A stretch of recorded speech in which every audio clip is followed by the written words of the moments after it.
Everyone, मैं रीतू आप सभी का वेलकम करती हूँ जीएनएम नर्सिंग गर्ल्स के इस यूट्यूब चैनल पर। अगर आप हमारे चैनल पर नए हैं तो प्लीज़ हमारे चैनल को सब्सक्राइब कर लीजिएगा ताकि जो भी नए वीडियो आए सबसे पहले आपके पास पहुँचे। तो डियर, आज हम लोग जीएनएम फर्स्ट ईयर के फंडामेंटल ऑफ नर्सिंग के प्रीवियस ईयर क्वेश्चन करेंगे। इसमें ईयर 2014 से 2022 तक के क्वेश्चन होंगे। तो चलिए स्टार्ट करते हैं।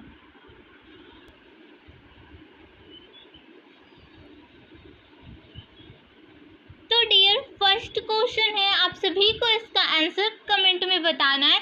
तो जल्दी जल्दी आप लोग आंसर इसका कमेंट में बताइएगा। तो फर्स्ट क्वेश्चन कह रहा है, निम्नलिखित में कौन ऑक्सीजन थेरेपी को दर्शाता है? Which of the following is an indication of oxygen therapy? Option A है एनारोक्सिया, ऑप्शन बी है साइनोसिस, ऑप्शन सी है एनीमिया, ऑप्शन डी है निमोनिया। तो आप सभी को इसका राइट आंसर जल्दी से फटाफट आप लोग कमेंट में बता दीजिए। ओके, तो इसका राइट आंसर क्या होगा आप लोग जल्दी से बता दीजिए। तो डियर, ऑक्सीजन थेरेपी, तो ऑक्सीजन थेरेपी हम क्यों करते हैं? जब ब्लड में क्या होता है, ऑक्सीजन की कमी, यस, लैक ऑफ ऑक्सीजन, तो हम लोग ऑक्सीजन थेरेपी देते हैं। ओके, तो फर्स्ट ऑप्शन कह रहा है एनारोक्सिया, ऑप्शन बी है cyanosis, option C anaemia and option number D है निमोनिया। तो इसका राइट आंसर अगर आप लोग बता रहे हो ऑप्शन बी, तो देन आप सभी का राइट है। तो साइनोसिस इसका राइट आंसर हो जाएगा। तो डियर, साइनोसिस क्या होता है? तो आप सभी को बता दें कि ब्लड में ऑक्सीजन की जब कमी हो जाती है तो हमारा स्किन क्या होता है, वो ब्लू दिखते हैं। तो उसी हम लोग टर्मिनोलॉजी में मेडिकल में साइनोसिस कहते हैं। क्लियर है? तो ये इसका राइट आंसर हो जाएगा। ऑक्सीजन थेरेपी को कौन दर्शा रहा है? तो साइनोसिस। ओके, तो इसका right answer option number B हो जाएगा, साइनोसिस। क्लियर है डियर? ओके, तो आप लोग इसका right answer option number B है। ओके, अब हम लोग बात करते हैं एनारोक्सिया। तो एनारोक्सिया क्या होता है डियर? जल्दी से आप लोग बता दीजिए, बहुत ही इम्पॉर्टेंट है एनारोक्सिया। आई होप कि सारे मेडिकल स्टूडेंट को ये पता पता होंगे, ठीक है। ओके, तो एनारोक्सिया में क्या होता है, लैक ऑफ एपेटाइट। ओके, तो इसमें क्या होता है, पेशेंट को भूख नहीं लगती है, भूख की कमी होती है। एनीमिया की अब हम लोग बात करते हैं डियर। तो एनीमिया में क्या होता है, लैक ऑफ ब्लड। हमारे बॉडी में आप लोग बता दीजिए कितने लीटर ब्लड होते हैं। जल्दी से आप लोग बताइए कितने लीटर ब्लड होते हैं। तो कितने होते हैं डियर? हाँ, तो कहीं आपको 4 से 5 या फिर 5 से 6 लीटर, ठीक है, 6 लीटर। ओके, तो एनीमिया में क्या होता है कि जब हमारे शरीर में ब्लड की कमी हो जाती है तो हम लोग एनीमिया बोलते हैं, ठीक है, लैक ऑफ ब्लड। और निमोनिया में क्या होता है? तो ये क्या है, तो एक डिजीज़ है। ओके, ये एक बैक्टीरियल डिजीज़ है जो कि स्ट्रेप्टोकोकस निमोनिया बैक्टीरिया के कारण होता है। और इसमें क्या होते हैं, लंग्स इफेक्ट होते हैं, ठीक है, ये बैक्टीरियल डिजीज़ है। निमोनिया में क्या होता है, लंग्स इफेक्ट, मतलब इफेक्ट बोल सकते हैं कि लंग्स में क्या होता है ना डियर, फ्लूइड भर जाते हैं, लंग्स में फ्लूइड भर जाते हैं निमोनिया में, ठीक है। ओके, आई होप कि आप सभी को पहला क्वेश्चन क्लियर होगा। तो चलिए अब हम लोग नेक्स्ट क्वेश्चन की ओर मूव करते हैं डियर। तो डियर, आप लोग जल्दी से क्वेश्चन नंबर सेकेंड का आंसर आप लोग जल्दी से बता दीजिए। बहुत ही अच्छे अच्छे क्वेश्चन हैं और सारे रियल क्वेश्चन हैं। ओके, तो क्वेश्चन है डियर, लंबर पंचर के लिए मरीज को किस पोजीशन में रखा जाता है? The position provided to present for lumbar puncture. तो आप लोग जल्दी से इसका राइट आंसर बता दीजिए। ऑप्शन देख लेते हैं डियर। ऑप्शन ए है सुपाइन पोजीशन, ऑप्शन बी है प्रोन पोजीशन, ऑप्शन सी है C shape position and option number D है एल शेप पोजीशन। तो आप लोग फटाफट इसका राइट आंसर कमेंट में बता दीजिए कि क्या हो जाएगा। ओके, तो लंबर पंचर जब हम लोग करते हैं तो इसका राइट आंसर क्या होगा, मतलब लंबर पंचर में हम लोग कौन से पोजीशन पेशेंट को प्रोवाइड करते हैं जब हम लोग लंबर पंचर, ठीक है। ओके, तो जल्दी से बता दीजिए कौन से पोजीशन देते हैं पेशेंट को। ओके, तो लंबर पंचर में मैं बता दूं क्या होता है कि जब बच्चे में या फिर हाँ ये बच्चे में अगर कैंसर होते हैं ना तो उसका पता लगाने के लिए हम लोग लंबर पंचर से, ठीक है, क्या निकालते हैं, तो फ्लूइड निकालते हैं, फ्लूइड। ओके, तो बैकबोन जो हमारे पीछे है, ओके, तो उससे हम लोग क्या निकालते हैं, L3। लंबर पंचर में अगर बात करें तो L3 एंड L4 से ज़्यादा हम लोग वहाँ से फ्लूइड निकालते हैं। तो ये लंबर पंचर सी शेप में होते हैं, पोजीशन में पेशेंट रहते हैं और हम लोग क्या निकालते हैं, तो फ्लूइड निकालते हैं ताकि डायग्नोसिस के लिए, टेस्ट के लिए हम लोग उनसे फ्लूइड निकालते हैं। तो क्वेश्चन यही है डियर कि लंबर पंचर जब हम लोग करते हैं तो फ्लूइड निकालने के लिए करते हैं, तो हम लोग पेशेंट को कौन सा पोजीशन प्रोवाइड करते हैं, आप लोग को यही बताना है बस। तो जल्दी से बता दीजिए, सुपाइन, प्रोन क्या हो जाएगा, सी शेप, एल शेप, जल्दी से बता दीजिए। ओके, अगर आप लोग बता रहे हो इसका right answer option number C, तो देन आप सभी का राइट है, वेरी गुड। तो हम लोग सी से पोजीशन देते हैं इसमें, ठीक है, और फिर लंबर पंचर के लिए हम लोग सी से पोजीशन देते हैं और फिर उसके पेशेंट के बैकबोन से हम लोग फ्लूइड निकाल लेते हैं, ठीक है। हाँ, तो मोस्टली L3 एंड L4 से हम लोग फ्लूइड निकालते हैं।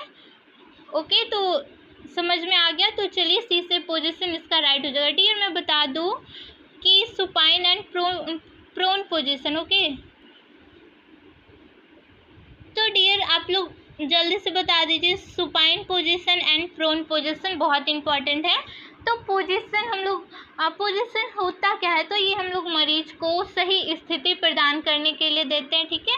और ये मतलब क्यों देते हैं, पेशेंट को पोजीशन क्यों देते हैं, तो इसका पर्पस यही होता है कि पेशेंट को हम लोग एकदम पूरा रेस्ट प्रोवाइड के लिए या फिर बोल सकते हैं आरामदायक स्थिति प्रदान करने के लिए देते हैं और शरीर को सही बनाए रखने के लिए, और फिर हम लोग शारीरिक परीक्षण के लिए भी हम लोग पोजीशन देते हैं, ठीक है। या फिर कोई भी मरीज को अगर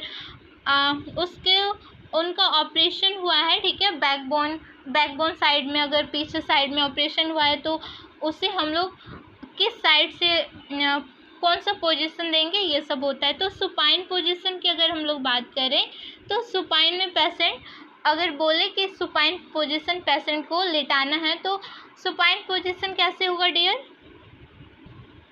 हाँ, तो सुपाइन में क्या होता है, पीठ के बल पेशेंट लेटे रहते हैं, पीठ के बल। अगर उनके हो सकता है उनका एब्डोमिनल में कोई ऑपरेशन होंगे, है ना, तो हम लोग उसे पीठ के बल वो पोजीशन देते हैं। अगर प्रोन की बात करें तो ये पीठ के बल हम लोग ये पोजीशन देते हैं पेशेंट को, प्रोन जो होता है ये पेट के बल, ओके, क्लियर है। सुपाइन में पीठ के बल पेशेंट लेटे रहते हैं, मैं लिख देती हूँ, पीठ के बल। एंड प्रोन में क्या होता है, पेट के बल।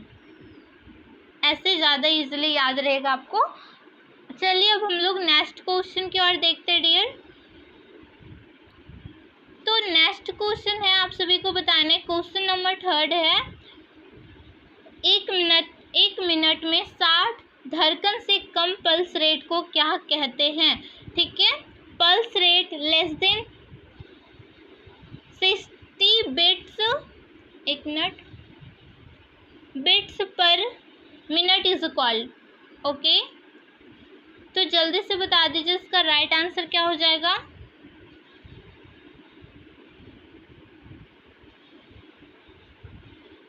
डियर क्वेश्चन कह रहा है pulse rate less than 60 beats per minute is called. जब हमारा पल्स रेट 60 से कम हो जाएगा तो हम लोग उसे क्या कहते हैं, आप लोग को बताना है। पहले आप लोग ये बता दीजिए कि हमारा जो नॉर्मली पल्स रेट होता है वो कितना होता है, ठीक है, जल्दी से बता दीजिए। नॉर्मल पल्स रेट कितना होता है डियर? तो हम लोग जल्दी से बताइए कितना होता है? नॉर्मल पल्स रेट कितना होता है? सभी कोई कमेंट में बताइए जल्दी से। हाँ, तो 60 से 100 हम लोग नॉर्मल बिट्स पर मिनट पल्स रेट रखते हैं। ओके, अगर कह रहा है कि ये 60 से अगर कम हो जा रहा है, ठीक है, अगर लेस देन 60 बिट्स पर मिनट होगा तो इसे हम लोग क्या बोलेंगे? तो अगर लेस देन 60 बिट्स पर मिनट रहेगा तो इसे हम लोग क्या बोलेंगे डियर? तो इसे हम लोग बोलेंगे ब्रेडीकार्डिया। ओके, ध्यान में रखिएगा, आप लोग नोट कर लीजिए। अभी मैं क्वेश्चन का आंसर नहीं बता रही हूँ, बट जो मैं बता रही हूँ आप लोग नोट करते जाइएगा। हमारा नॉर्मल पल्स रेट होता है 60 से 100 बिट्स पर मिनट, बट जब हमारा लेस देन 60 बिट्स पर मिनट रहेगा तो हम लोग उसे ब्रेडीकार्डिया बोलते हैं। जब हमारा, एक मिनट, बट अगर आपका पल्स रेट 100 से ज़्यादा है तो उसे हम लोग क्या बोलेंगे? जब हमारा पल्स रेट 100 से ज़्यादा हो जाएगा तो उसे हम लोग बोलेंगे ब्रेडीकार्डिया। समझ में आ गया? नॉर्मल पल्स रेट हमारा 60 के 1 से 100 के बीच में बिट्स पर मिनट बीच में रहता है, बट अगर लेस देन 60 बिट्स पर मिनट हुआ तो उसे हम लोग बोलेंगे ब्रेडीकार्डिया। अगर मोर देन 100 बिट्स पर मिनट रहे तो उसे हम लोग क्या बोलेंगे? तो टैकीकार्डिया बोलेंगे। आई होप कि आप सभी को इतना क्लियर होगा जो मैं अभी बताई। मैं अभी क्वेश्चन का आंसर नहीं बता रही हूँ, मैंने बस ये जो मैंने बताया ये पॉइंट आप सभी को आई होप कि क्लियर होगा। ओके, तो मैं इसे इरेज कर रही हूँ। ओके, तो अब चलते हैं क्वेश्चन पे। 1 मिनट में 60 धड़कन से कम पल्स रेट को क्या बोलेंगे? अभी मैंने तुरंत इसका आंसर बताया है, तो आप लोग प्लीज़ जल्दी से बता दीजिए। आई होप सबको पता होगा, बहुत ही इंपॉर्टेंट क्वेश्चन है सारे, और रियल क्वेश्चन है और प्रीवियस ईयर के क्वेश्चन है और क्वेश्चन रिपीट होते हैं, ठीक है। तो इसका राइट आंसर क्या हो जाएगा? ओके, तो अगर आप लोग बता रहे हो right answer option number D, तो आप सभी का राइट है, वेरी गुड। तो ब्रेडीकार्डिया का राइट आंसर हो जाएगा, ठीक है। ओके, बट एक क्वेश्चन, 2 क्वेश्चन और है, यहाँ से बन सकते हैं। ओके, तो टैकीपीनिया में क्या होता है एंड ब्रेडीपीनिया में क्या होता है? जल्दी से आप लोग बता दीजिए, टैकीपीनिया क्या होता है एंड ब्रेडीपीनिया क्या होता है? जल्दी से आप लोग ये भी बताइए, ये भी बहुत ही ज़्यादा इम्पॉर्टेंट है।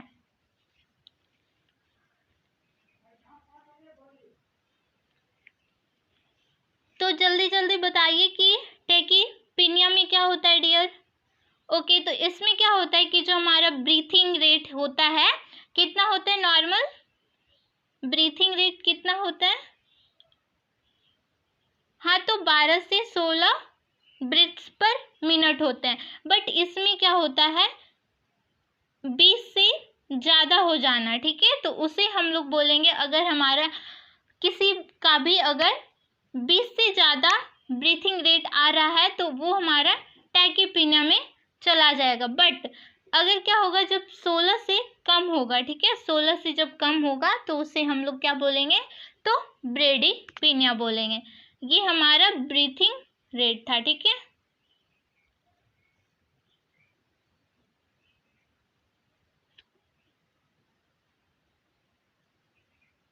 नॉर्मल ब्रीथिंग रेट कितना हो जाएगा डियर? हाँ, तो कितना हो जाएगा ये? 12 से 16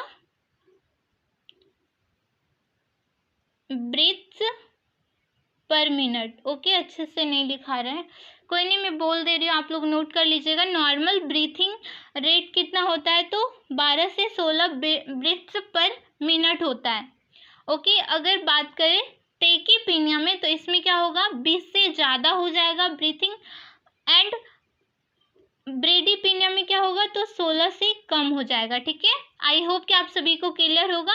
जब ब्रीथिंग रेट 20 से ज़्यादा हो जाएगा तो हम लोग टैकीपीनिया बोलेंगे। जब ब्रीथिंग रेट जो है वो 16 से कम हो जाएगा तो हम लोग उसे ब्रेडीपीनिया बोलेंगे। आई होप कि क्लियर होगा। तो डियर, चलिए नेक्स्ट क्वेश्चन की ओर मूव करते हैं हम लोग। तो डियर नेक्स्ट क्वेश्चन आप सभी को बताना है, बहुत ही अच्छे क्वेश्चन है। जब शरीर का तापमान अधिक हो तो हाइपर प्रेक्सिया कहलाता है। Hyperpyrexia is the temperature above. जल्दी से आपको बताना है कि कितना डिग्री फ़ारेनहाइट बॉडी का टेम्परेचर हो जाएगा तो हम लोग उसे हाइपर प्रेक्सिया बोलेंगे। जल्दी से आप लोग बताइए कितना टेम्परेचर होता है हाइपर प्रेक्सिया में। अच्छा, पहले आप लोग बताइए फ़ारेनहाइट में हम नॉर्मल बॉडी टेम्परेचर कितना होता है। ठीक है, जल्दी से आप लोग बताइए नॉर्मल बॉडी टेम्परेचर कितना होता है।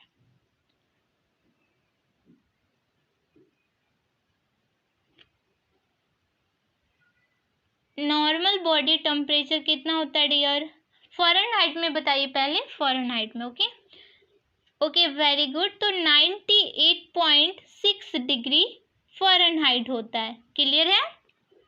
ओके, तो 98.6 डिग्री फ़ारेनहाइट ये नॉर्मल बॉडी टेम्परेचर है। बट डियर यहाँ पे तो बात कर रहे हैं हाइपर प्रेक्सिया कब होगा, कितने डिग्री फ़ारेनहाइट हमारा बॉडी टेम्परेचर चले जाएगा तो हम लोग उसे हाइपर प्रेक्सिया बोलेंगे। तो ऑप्शन ए है 101 डिग्री फ़ारेनहाइट, ऑप्शन बी है 103 degree Fahrenheit and option number C है 104, ऑप्शन नंबर डी है 105। तो फटाफट इसका राइट आंसर आप लोग कमेंट में। तो डियर इसका राइट आंसर क्या होगा, ऑप्शन ए है 101 डिग्री फ़ारेनहाइट, ऑप्शन बी है 103 डिग्री फ़ारेनहाइट, ऑप्शन सी है 104 degree Fahrenheit and option number D है 105 डिग्री फ़ारेनहाइट। तो आप लोग जल्दी से इसका राइट आंसर बता दीजिए क्या होगा। ओके, वेरी गुड, सभी का राइट आ रहा है। तो जब शरीर का तापमान कितना हो जाएगा तो हम उसे हाइपर प्रेक्सिया कहेंगे। ठीक है, तो इसका राइट आंसर अगर आप लोग डी लगा रहे हो तो आप सभी का राइट है। Very good. तो चलिए डियर हम लोग नेक्स्ट क्वेश्चन की ओर मूव करते हैं और आप सभी को कमेंट में बताना है कि हम लोग का जो नॉर्मल बॉडी टेम्परेचर होता है वो तो मैंने फ़ारेनहाइट में बताया कितना होता है 98.6 डिग्री फ़ारेनहाइट एंड सेल्सियस में कितना होता है तो 37 डिग्री सेल्सियस में होता है हमारा नॉर्मल बॉडी टेम्परेचर। अगर सेल्सियस में तो 37 डिग्री सेल्सियस एंड फ़ारेनहाइट में तो 98.6 डिग्री फ़ारेनहाइट। तो बट डियर ये तो नॉर्मल बॉडी टेम्परेचर है सेल्सियस एंड फ़ारेनहाइट में। तो आप सभी को क्या करना है, यहाँ पे क्वेश्चन तो कह रहा था हाइपर प्रेक्सिया, बट आप सभी को कमेंट करना है ओके हाइपोप्रेक्सिया में बॉडी टेम्परेचर कितना होगा, ये आप सभी को कमेंट में करना है। ये आप सभी के लिए HW ओके हाइपोप्रेक्सिया का आप सभी को बताना है। ठीक है, चलिए नेक्स्ट क्वेश्चन देखते हैं हम लोग। तो डियर नेक्स्ट क्वेश्चन इसका राइट आंसर जल्दी से बता दीजिए। नेक्स्ट क्वेश्चन कह रहा है गर्मी का गर्म भाग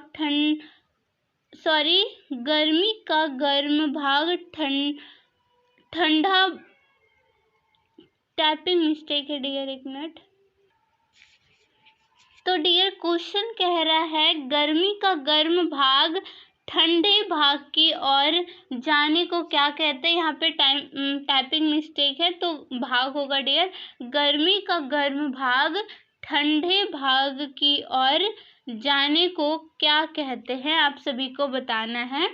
ओके, तो ऑप्शन ए है कन्वेक्शन, ऑप्शन बी है कंडक्शन, ऑप्शन सी है radiation and option number D है एवोपरेशन। तो जल्दी से आप लोग कमेंट में बता दीजिए इसका राइट आंसर क्या हो जाएगा। Okay, very good. अगर आप लोग बता रहे हैं इसका right answer option number A तो देन आप सभी का राइट है, तो कन्वेक्शन इसका राइट आंसर हो जाएगा। तो चलिए हम लोग नेक्स्ट क्वेश्चन की ओर मूव करते डियर। तो नेक्स्ट क्वेश्चन है आप सभी को बताना है इसका राइट आंसर क्या होगा। बहुत ही अच्छे क्वेश्चन है और सारे रियल क्वेश्चन है प्रीवियस ईयर क्वेश्चन का, तो आप लोग अच्छे से करते जाइएगा। ठीक है, तो नेक्स्ट क्वेश्चन कह रहा है जहर को प्रभावहीन बनाने के लिए किस पदार्थ का प्रयोग किया जाता है। Substance used to contract the effect of poison. ठीक है, तो बताने के जहर को प्रभावहीन बनाने के लिए किस पदार्थ का हम लोग प्रयोग करते हैं। ऑप्शन ए है इसका, देख सकते हैं आप लोग एंटीबायोटिक्स है option A and option B है एंटीडॉट, ऑप्शन सी है एंड्रोजेनस, ऑप्शन नंबर डी है एंटीमेटिक। आप लोग जल्दी से बता दीजिए इसका राइट आंसर क्या हो जाएगा। ये ड्रग से है डियर, तो हम लोग टॉक्सिन को प्रिवेंट करने के लिए या फिर तो डियर नेक्स्ट क्वेश्चन है, आप सभी को बताना है, जल्दी से आप लोग बताइए। नेक्स्ट क्वेश्चन कह रहा है जहर को प्रभावहीन बनाने के लिए किस पदार्थ का प्रयोग किया जाता है। ऑप्शन ए है एंटीबायोटिक्स, ऑप्शन बी है एंटीडॉट्स, ऑप्शन सी है एंड्रोजेनस एंड ऑप्शन नंबर डी है एंटीमेटिक्स। तो जल्दी से आप लोग बता दीजिए इसका राइट आंसर क्या होगा। ओके, आई होप अगर आप लोग बता रहे इसका right answer option number B, तो देन आप सभी का राइट है, तो एंटीडॉट्स इसका राइट आंसर हो जाएगा। अब आप सभी को बताना है, तो हम लोग जो टॉक्सिन को मतलब प्रभावहीन बनाने के लिए हम लोग एंटीडॉट्स का यूज़ करते हैं, ठीक है। एंड आप सभी को बताना है कि एंटीबायोटिक हम क्यों यूज़ करते हैं, तो क्यों यूज़ करते हैं डियर एंटीबायोटिक्स, जल्दी से बताइए। ओके, तो एंटीबायोटिक जो है डियर वो हम लोग प्रिवेंटिव बैक्टीरियल इन्फेक्शन के लिए हम लोग एंटीबायोटिक ड्रग्स यूज़ करते हैं।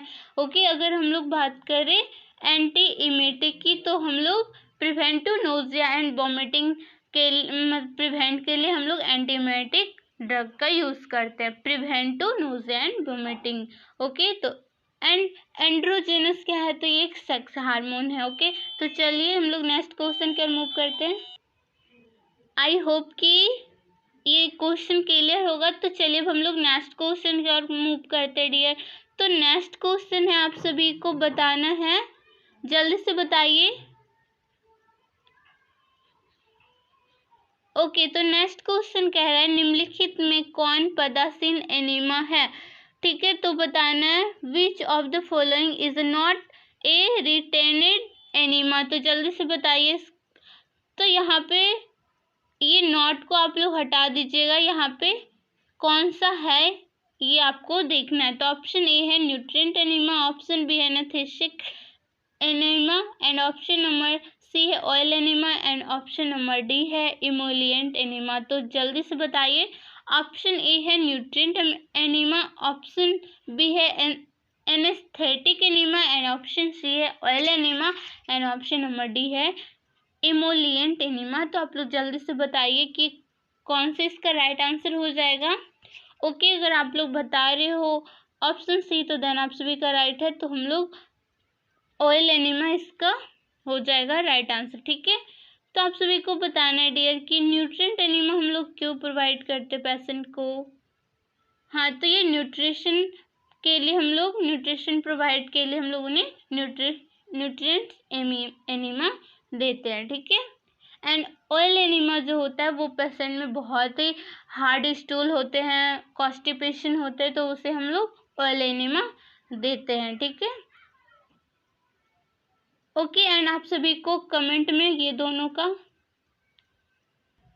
एंड आप सभी को कमेंट में बताना है कि एनेस्थेटिक एनीमा हम लोग क्यों प्रोवाइड करते हैं एंड इमोलिएंट एनीमा, ये आप सभी के लिए होमवर्क है, तो आप लोग बताइएगा कमेंट में। ओके, तो चलिए अब हम लोग नेक्स्ट क्वेश्चन की ओर मूव करते हैं डियर।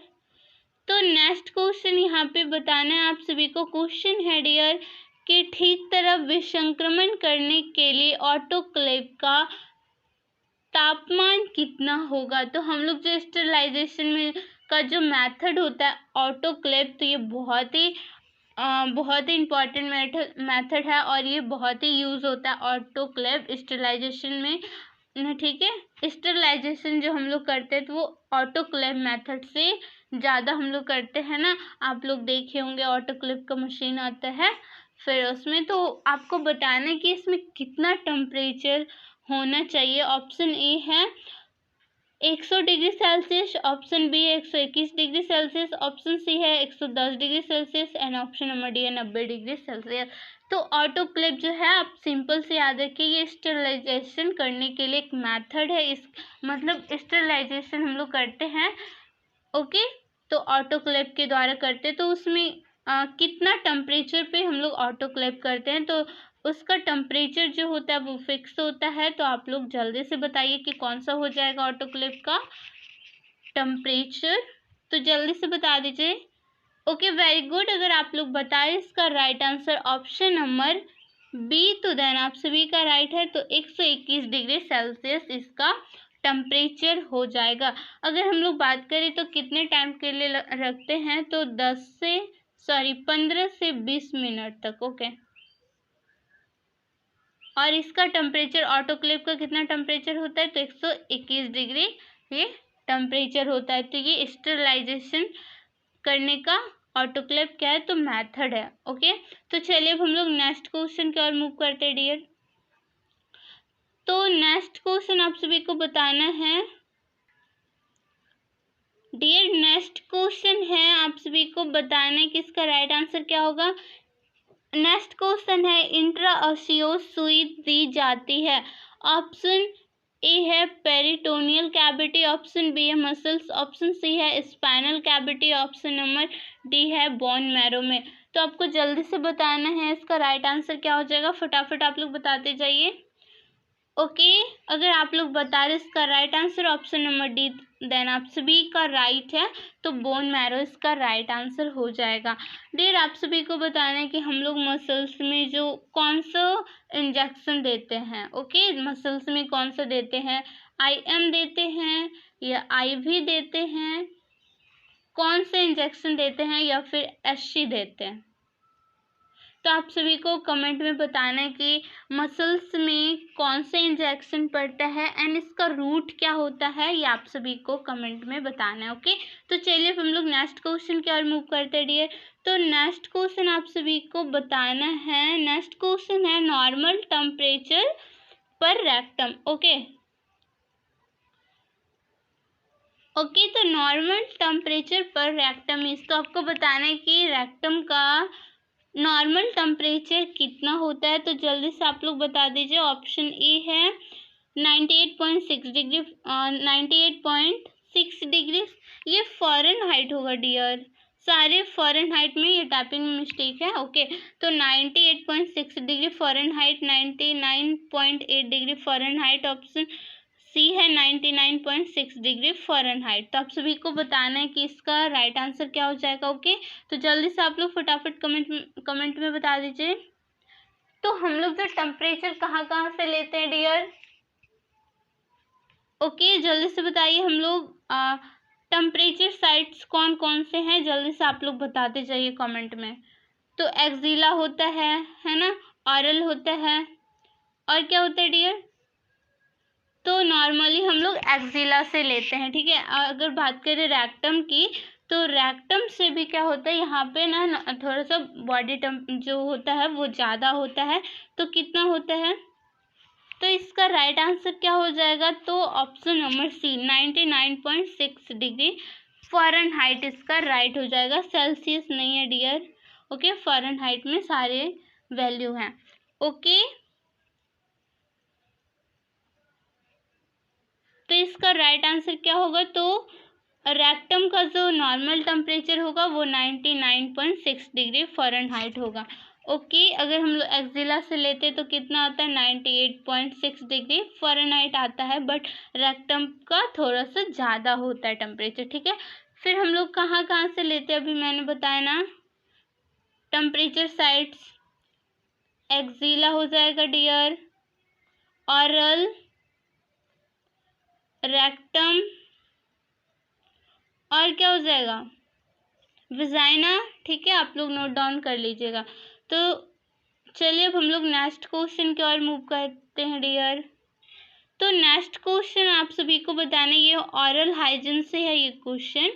तो क्वेश्चन कह रहा है, is the solution used in mouth care. तो माउथ केयर जब हम लोग करते हैं पेशेंट का माउथ केयर, तो उसमें हम लोग किस सॉल्यूशन का यूज़ करते हैं। ठीक है, मुंह की देखभाल इस सॉल्यूशन से होता है। तो आप सभी को बताना है कि हम लोग जो पेशेंट को माउथ केयर देते हैं तो उसमें हम लोग कौन से सॉल्यूशन यूज़ करते हैं। तो आपको इसका राइट आंसर बताना है। ऑप्शन ए है आप लोग ऑप्शन ए है शेवलॉन घोल, ऑप्शन बी है पोटेशियम पर मैग्नेट, ऑप्शन सी है spirit, and option number D है नन। तो जल्दी से बताने की, और माउथ केयर में हम लोग कौन से सॉल्यूशन का यूज़ करते हैं।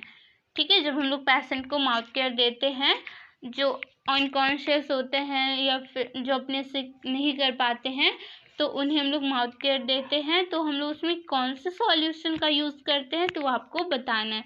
तो जल्दी से बता दीजिए इसका राइट आंसर क्या होगा। बहुत ही इंपॉर्टेंट क्वेश्चन है कि माउथ केयर में हम लोग कौन से सॉल्यूशन यूज़ करते हैं। ओके, तो अगर आप लोग बता रहे इसका right answer option number B, तो देन आप सभी का राइट है। तो हम लोग पोटेशियम पर मैग्नेट सॉल्यूशन का यूज़ करते हैं। अगर इसकी रेशियो की बात करें तो 1:5000 होते हैं। ठीक है, ये रेशियो भी पूछा जाता है, तो आप लोग याद रखिएगा कि पोटेशियम पर मैग्नेट का जो हम लोग माउथ केयर में सॉल्यूशन यूज़ करते हैं तो उसका रेशियो कितना होता है, तो 1:5000 होते हैं।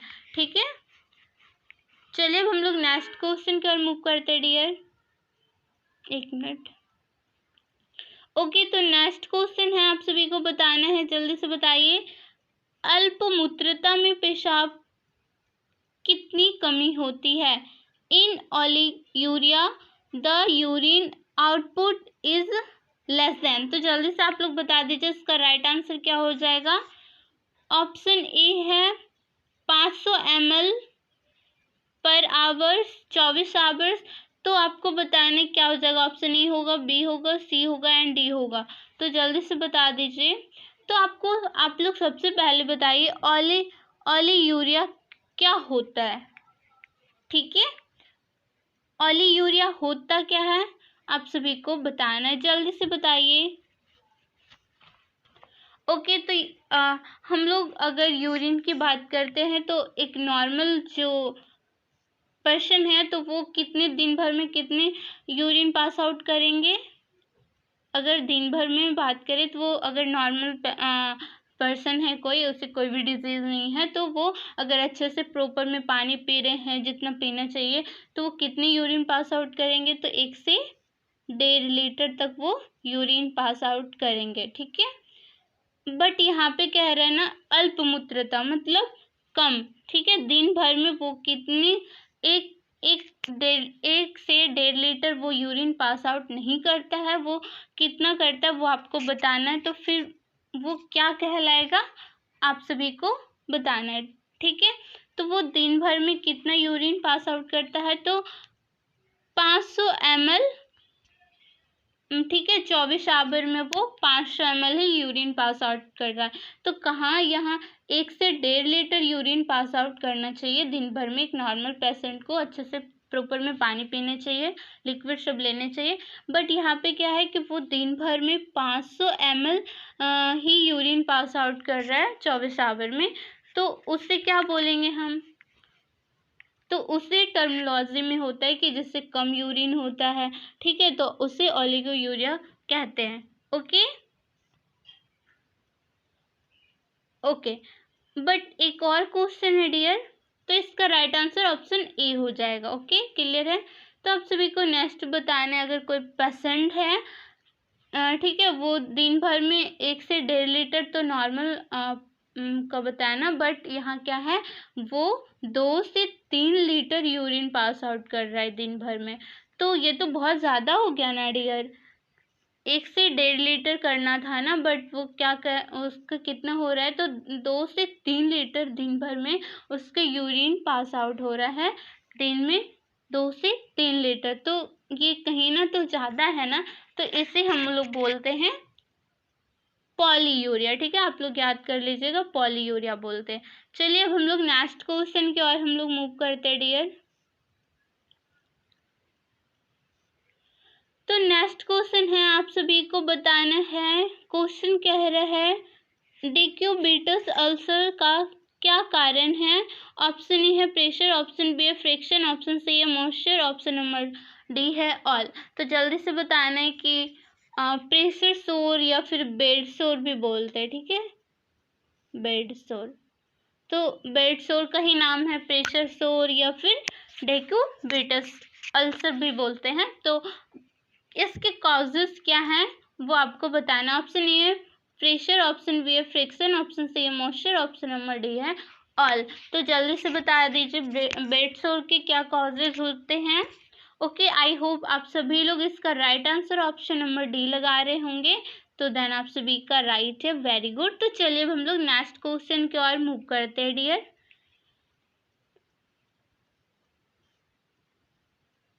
ओके, तो नेक्स्ट क्वेश्चन है, आप सभी को बताना है, जल्दी से बताइए डियर।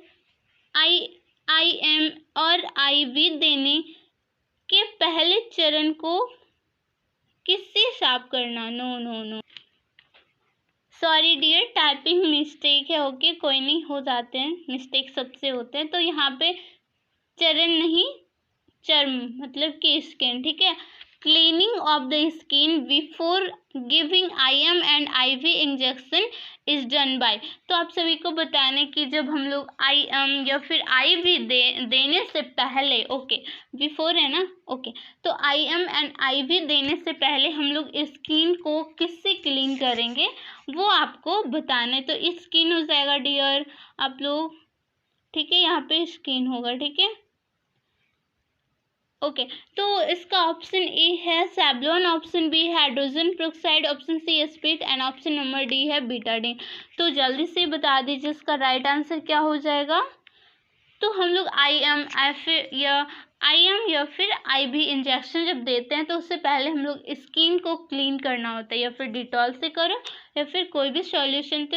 तो आपको 4 ऑप्शन दिए हुए हैं, Savlon, hydrogen peroxide, spirit, Betadine. तो आप लोग बताइए कि कौन से सॉल्यूशन से हम लोग स्किन को क्लीन करेंगे।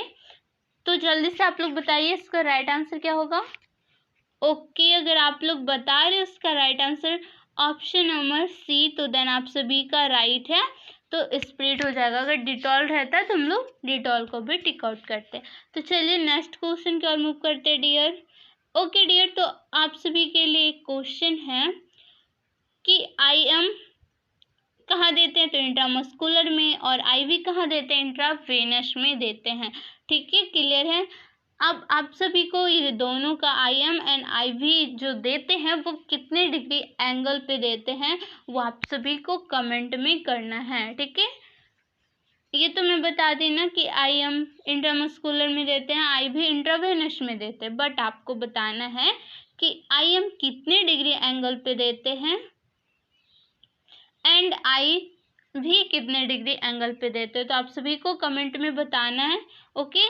तो आप सभी को कमेंट में बताइएगा ना, ओके वेरी गुड। तो इसका right answer option number C spirit हो जाएगा, ओके। तो चलिए अब हम लोग नेक्स्ट क्वेश्चन देखते हैं। तो नेक्स्ट क्वेश्चन है डियर, आप सभी को बताना है सेल्सियस स्केल का फ़ारेनहाइट स्केल में बदलने का सूत्र। तो डियर ये सारे क्वेश्चन इंपॉर्टेंट है, तो आप सभी को बताना है सेल्सियस स्केल का फ़ारेनहाइट स्केल में बदलने का सूत्र। तो ये formula to convert Celsius scale to Fahrenheit scale, तो ये फॉर्मूला जो है कन्वर्ट करना है आपको सेल्सियस से फ़ारेनहाइट या फिर फ़ारेनहाइट से सेल्सियस में। तो यहाँ पे जो फॉर्मूला है वो कह रहा है सेल्सियस का फ़ारेनहाइट में बदलने का सूत्र, तो हमें फ़ारेनहाइट में बदलना है, ठीक है। तो उसका फार्मूला क्या होगा, ऑप्शन कौन से इसका फार्मूला राइट है आप लोग जल्दी से देखिए और आंसर इसका कमेंट में बताइए, ओके। तो इसका कौन सा हो जाएगा, फ़ारेनहाइट में बदलने के लिए हम लोग कौन सा, सेल्सियस से फ़ारेनहाइट में बदलने के लिए हम लोग कौन सा फार्मूला यूज़ करेंगे डियर, कौन सा फार्मूला राइट है लिखा हुआ, जल्दी से आप लोग अच्छे से देखिए कौन सा राइट है फार्मूला। ओके, अगर आप लोग बता रहे इसका राइट आंसर ऑप्शन ए, तो आप सभी का राइट है। तो सेल्सियस अगर है और उससे हम लोग फ़ारेनहाइट में कन्वर्ट करना है तो हम लोग ये फार्मूला यूज़ करेंगे, F बराबर C गुना 9/5 प्लस में 32। तो ये फार्मूला हम लोग यूज़ करते हैं सेल्सियस से फ़ारेनहाइट में। तो जो भी सेल्सियस का अगर जो भी दिया हुआ है वो पुट डाउन करेंगे सेल्सियस की जगह पे और फिर हम लोग सॉल्यूशन कर लेंगे इसका, ठीक है। तो हमें निकल जाएगा कि सेल्सियस से फ़ारेनहाइट में, तो ये फ़ारेनहाइट पता चल जाएगा हमें कि सेल्सियस का फ़ारेनहाइट में कन्वर्ट हो जाएगा, ओके। चलिए अब हम लोग नेक्स्ट क्वेश्चन की ओर मूव करते हैं, बट एक और है कि अगर फ़ारेनहाइट में है तो आपको उन्हें सेल्सियस में कन्वर्ट करना होगा, ओके। तो सेल्सियस के लिए भी फॉर्मूला है C बराबर F - 32 गुने 5/9। तो ये है अगर फ़ारेनहाइट में सॉरी सेल्सियस में है और आपको उन्हें फ़ारेनहाइट में कन्वर्ट करना है, ठीक है। नो फ़ारेनहाइट में है, आपको सेल्सियस में ना निकालना है डियर। ओके, तो फ़ारेनहाइट का जो दिया हुआ है वो रख देंगे और इसे सॉल्व कर लेंगे तो हमें सेल्सियस पता चल जाएगा।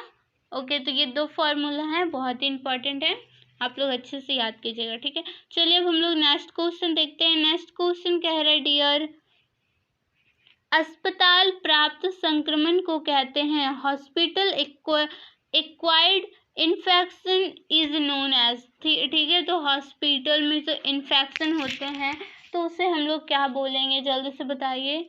ऑप्शन ई है नोजो है, okay, nosocomial infection, option B है पैथोजेनिक इन्फेक्शन, ऑप्शन सी है cross infection and option number D है एक्यूट इन्फेक्शन। तो जल्दी से बता दीजिए कि अस्पताल में प्राप्त इन्फेक्शन को क्या बोलते हैं, ठीक है। तो अगर आप लोग बता रहे इसका right answer option number A, तो देन आप सभी का राइट है। तो हॉस्पिटल में जो इन्फेक्शन होते हैं तो उसे हम लोग नोजोकोमियल, ठीक है, नोजोकोमियल इन्फेक्शन कहते हैं। पैथोजेनिक इन्फेक्शन जो पैथोजेन के द्वारा हो, जैसे बैक्टीरिया, वायरस, फंगी, एल्गी, तो उसे हम लोग पैथोजेनिक इन्फेक्शन बोलेंगे। अगर क्रॉस इन्फेक्शन की बात करें तो ये एक पर्सन से दूसरे पर्सन में होने वाले जो इन्फेक्शन होते हैं उसे हम लोग क्रॉस इन्फेक्शन कहते हैं। एक्यूट इन्फेक्शन ऐसा इन्फेक्शन होता है कि जो कम टाइम के लिए होता है, ठीक है, जैसे हमारा फीवर, ये सब हमारा एक्यूट इन्फेक्शन में आता है। बट अगर रहे क्रोनिक इन्फेक्शन तो वो जो ज़्यादा लंबे समय तक कोई भी डिजीज चले, जैसे कि एड्स, कैंसर, तो यह सब आपका क्रोनिक में चला जाएगा, ठीक है। तो क्रोनिक इन्फेक्शन जो होते हैं वो लॉन्ग टाइम के लिए होते हैं। जैसे अगर डिजीज की बात करें तो एड्स आ जाएगा, HIV आ जाएगा, ठीक है, ये हमारे बहुत दिनों तक चलते हैं। ओके, दिनों क्या बात कर रहे, सालों तक। ओके, तो चलिए अब हम लोग नेक्स्ट क्वेश्चन देखते हैं डियर।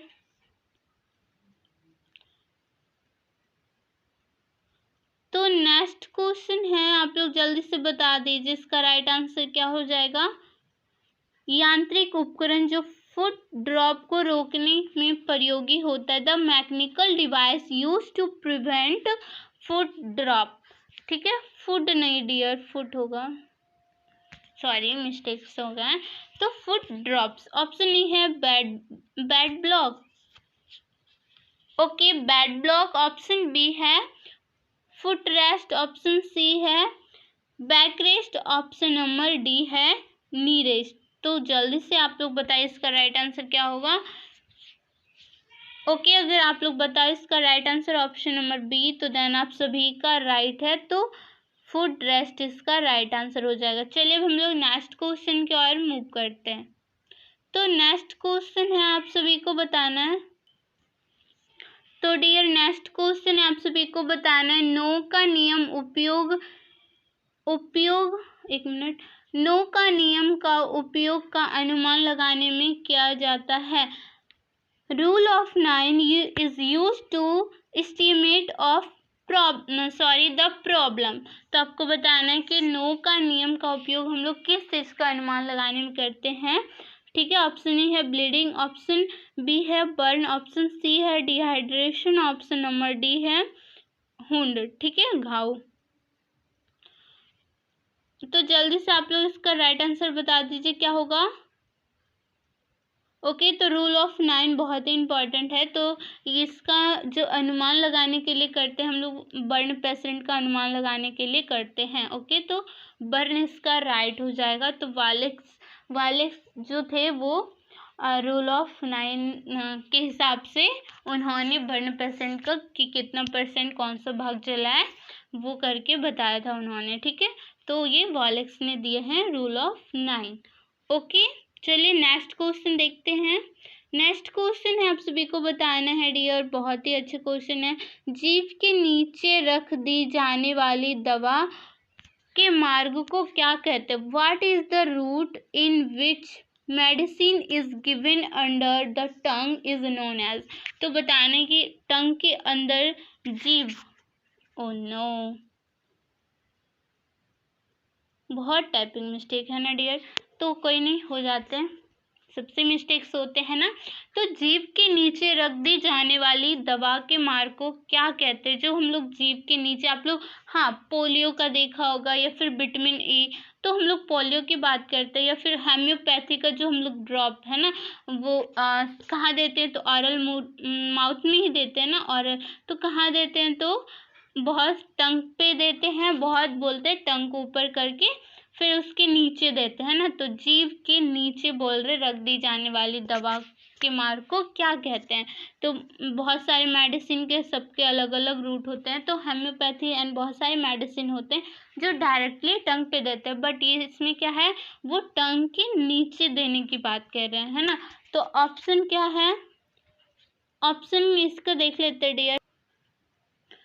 तो ऑप्शन ए है इसका नासोद्वार, ऑप्शन बी है मुंह द्वार, ऑप्शन सी है म्यूरल, और ऑप्शन नंबर डी है सबलिंगुअल। तो जल्दी से बताना है कि जीभ के नीचे दी जाने वाली मेडिसिन को हम लोग क्या कहते हैं? Oral, mural, sublingual.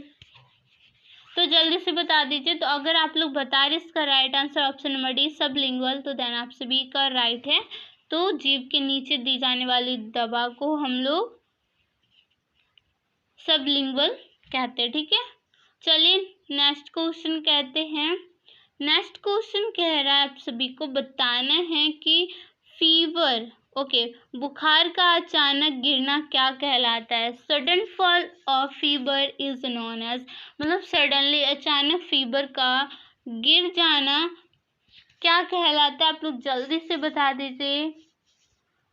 Okay, option A है फॉल्स क्राइसिस, ऑप्शन बी है संगरोध, option C antipyretic, option number D है हाइपरप्रेक्सिया। तो जल्दी से बताना है इसका राइट आंसर क्या होगा।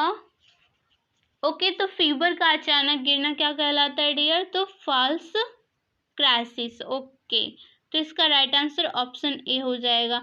एंटीपायरेटिक हम लोग कब लेते हैं? तो फीवर में लेते हैं ना एंटीपायरेटिक। ओके, एंड हाइपरप्रेक्सिया जब कब होता है? तो हम लोग पहले देखे थे जब हमारा बॉडी टेम्परेचर 105 डिग्री फ़ारेनहाइट से ज़्यादा हो जाता है, तो उससे हम लोग हाइपरप्रेक्सिया बोलते हैं।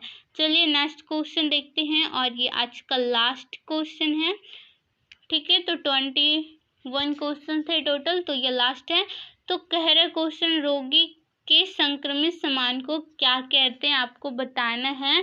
The infected article of the patient is known as, option A है, जल्दी से बता दीजिए इसका राइट आंसर। ओके, तो जल्दी से बता दीजिए इसका राइट आंसर क्या होगा। ऑप्शन ए है ओरकाइटिस, ऑप्शन बी है फोरमाइटिस, फोरमाइटस, ऑप्शन सी है आर्टिकल्स, ऑप्शन सी है इंस्ट्रूमेंट। तो जल्दी से आप लोग बता दीजिए इसका राइट आंसर क्या होगा। तो the infected article of the patient is known as, तो पेशेंट के इन्फेक्टेड सामान को हम लोग क्या बोलते हैं? तो उसके लिए कौन से टर्मिनोलॉजी यूज करते हैं? तो आप सभी को बताना है, ठीक है। तो जल्दी से बता दीजिए। ओके, तो इसका राइट आंसर क्या होगा? अगर आप लोग बता रहे ऑप्शन नंबर बी, तो देन आप सभी का राइट है।